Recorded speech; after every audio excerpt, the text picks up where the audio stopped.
नमस्कार, मैं रवीश कुमार। एक अभ्यास कीजिए, अभी नहीं, प्राइम टाइम के बाद आंखों को बंद कीजिए और कल्पना कीजिए कि काला धन, बेनामी संपत्ति के प्रतीक चिन्ह क्या क्या हैं, क्या क्या उभरते हैं आपकी आंखों के सामने। अन्य चिन्हों के अलावा आपको नेता, उनके दल, हेलीकॉप्टर, बेतहाशा प्रचार, चुनाव से पहले की रात, शराब और नोटों का वितरण, रैलियों में चलने के लिए 200 से लेकर 500 नोटों का सामाजिक वितरण वगैरह की छवियां तैरने लगेंगी।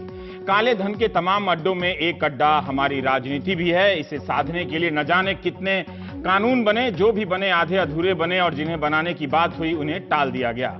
लोगों ने जब पूछना शुरू किया कि रातों रात कैशलेस होने के लिए गरीब जनता पर इतना दबाव डाला जा रहा है, तो राजनीतिक दल क्यों नहीं कैशलेस हो जाते हैं? क्यों नहीं कह देते कि अब किसी से 10 रुपया भी कैश नहीं लेंगे, सिर्फ पेटीएम, मोबीक्विक या एसबीआई बड़ी से चंदा लेंगे? क्या गली गली घूमकर दुकानदारों को कैशलेस लेन देन सिखाने की मीडियाई औपचारिकता करने वाले सांसद मंत्री भी ऐलान कर सकते हैं कि वे अगले चुनाव में किसी से भी कैशलेस चंदा ही लेंगे, ई वॉलेट से ही चंदा लेंगे? कहा जा रहा है कि नोटबंदी से गरीब जनता खुश है क्योंकि अमीरों की नींद उड़ गई है। चैन की नींद सोने वाली उसी गरीब जनता को यह अच्छी तरह से पता है कि अमीरों की उसकी सूची में राजनीतिक दल, सांसद, विधायक आते हैं। वो उन नेताओं का इतिहास अच्छी तरह से जानती है जो जीतने से पहले पैदल होते हैं और जीतने के बाद अकूत संपत्ति के मालिक हो जाते हैं, हेलीकॉप्टर से आते हैं। क्या जनता को 8 नवंबर के बाद हुई तमाम रैलियों में दिख रहा है कि वो पहले से शादी हो गई हैं? क्या उस जनता को अब नहीं सुनाई देता कि किसी रैली में 200 और 500 रुपए देकर लोग लाए जा रहे हैं? अब ये बंद हो गया है। अगले साल 5 राज्यों में चुनाव होंगे। गरीब जनता चुनाव से पहले की रातों को जाग कर देखेगी कि जब कोई नेता नोट और शराब बांटने नहीं आएगा। वैसे इस मामले में भी बदनाम गरीब ही किया जाता है। उसे तो 10-5 रुपया ही बांटा जाता है। बड़े बड़े स्थानीय नेता, सरपंच, प्रधान रातों रात लाखों में बिककर भाजपाई से कांग्रेसी और कांग्रेसी से भाजपाई हो जाते हैं। राजनीतिक दलों की वित्तीय व्यवस्था कैसे पारदर्शी हो? कई साल से बहस चल रही है, मगर कई साल से बहस चलकर दम तोड़ देती है। नोटबंदी और कैशलेस की तरह चंदे को लेकर रातों रात फैसले का ऐलान क्यों नहीं हो सकता?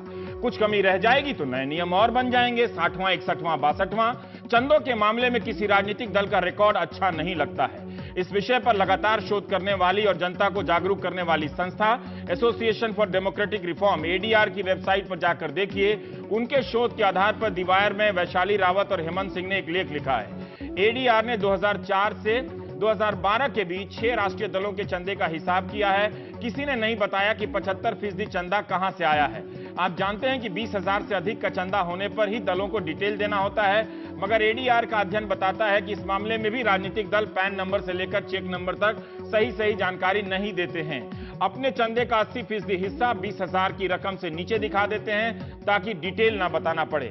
एडीआर के अनुसार सही रिपोर्ट ना देने पर राजनीतिक दलों के खिलाफ सजा या सख्त सजा का प्रावधान नहीं है।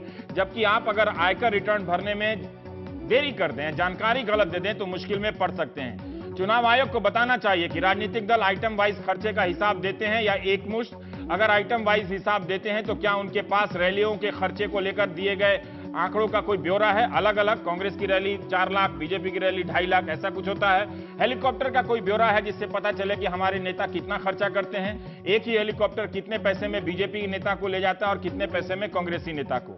क्या कांग्रेस और बीजेपी ने तब सोचा जब इस साल एक कानून में बदलाव कर अपने लिए विदेशी कंपनियों से चंदा लेने की छूट का रास्ता बना लिया, जबकि दिल्ली हाईकोर्ट ने बीजेपी और कांग्रेस को लंदन स्थित कंपनी वेदांता से चंदा लेने के मामले में दोषी माना और कार्रवाई का आदेश दिया? क्या आपको पता है कि 6 राष्ट्रीय राजनीतिक दल समय पर आईटी रिटर्न नहीं भरते हैं? इस मामले में एडीआर का रिसर्च कहता है कि बीजेपी, कांग्रेस, एनसीपी सब दोषी हैं।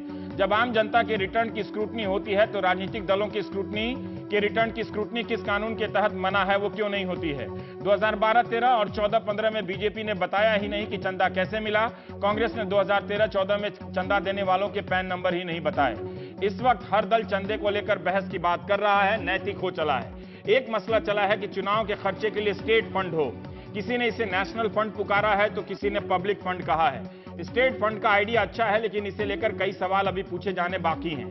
स्टेट फंड से नेशनल पार्टी को कितना मिलेगा, क्षेत्रीय पार्टी को कितना मिलेगा, नई पार्टी को कितना मिलेगा? क्या सबको बराबर मिलेगा या अलग अलग मिलेगा?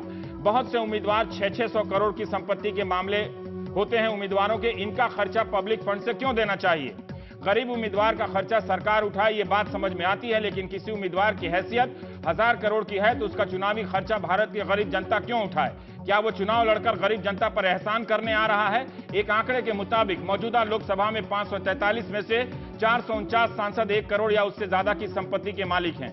जिस पार्टी के सबसे अधिक करोड़पति उम्मीदवार हो, क्यों ना उसे सबसे कम चंदा दिया जाए। इससे राजनीति में गरीबों को आगे आने का मौका मिलेगा। आपके एंकर को लगता है कि आइडिया जनता के पैसे से अमीर और शाही घरानों के उम्मीदवारों को मदद करना है। ये और बात है कि आपका एंकर कोई विशेषज्ञ नहीं है। इसकी क्या गारंटी है कि स्टेट फंड से बिजनेस घरानों पर राजनीतिक दलों की निर्भरता कम हो जाएगी? एक दलील है कि जब तक राजनीति से अपराधीकरण नहीं मिटेगा, तब तक स्टेट फंड का विचार सफल नहीं हो सकता। क्यों पब्लिक के पैसे से किसी बाहुबली या माफिया के चुनाव को फंड किया जाना चाहिए? अभी उम्मीदवारों के खर्चे की एक सीमा तय है। तमाम नाकेबंदियों के बाद भी आयोग जानता होगा और मानता होगा कि बहुत से उम्मीदवार सीमा से ज्यादा खर्चा करते हैं। चुनाव महंगे हो चले हैं। जब यही लागू नहीं हो सका तो स्टेट फंड से हम क्या हासिल करने वाले हैं? इंडियन एक्सप्रेस की एक रिपोर्ट है। 21 अप्रैल 2014 को लोकसभा चुनाव के लिए यूपी के हरदोई में प्रधानमंत्री नरेंद्र मोदी एक सभा को संबोधित कर रहे थे। वहां उन्होंने आपराधिक मामलों वाले सभी सांसदों के बारे में एक प्रण किया और कहा कि जनता की तपस्या बेकार नहीं जाने देंगे। अगर उसकी याद दिलाई जाए और वो पहल अभी कर दें तो 2019 से पहले आपराधिक आरोपों वाले कई सांसदों की लोकसभा से विदाई हो सकती है। कई सांसद आरोप मुक्त हो सकते हैं, हमारी निगाह में अच्छे हो सकते हैं। पीएम ने एक नारा दिया था तब हरदोई में, अपराधियों से मुक्त करो पार्लियामेंट को। ये पुरानी रिकॉर्डिंग सुना रहा हूं। भाइयों बहनों, चुनाव जीत जाऊं हार जाऊं मुझे कभी परवाह नहीं रहती, लेकिन मैं अपने उसूलों से हटता नहीं हूं। मैंने ठान के रखी है दोस्तों, मैंने ठान के रखी है कि 16 मई को बाद जब चुनाव का नतीजा आएगा, नई सरकार बनेगी। नई सरकार के बाद ये जितने पार्लियामेंट के चुनाव लड़ने वाले लोग हैं, जिन्होंने अपने फॉर्म भरे हैं, उन फॉर्म में उन्होंने लिखा है किसने कितना गुनाह किया है, किस पर कितने केसेस चलते, सब है ना, आता है ना खबरों में।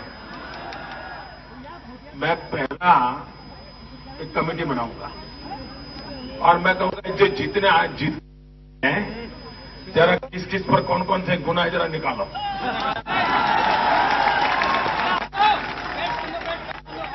उसमें भाजपा वालों को भी नहीं छोड़ूंगा, एनडीए वालों को भी नहीं छोड़ूंगा,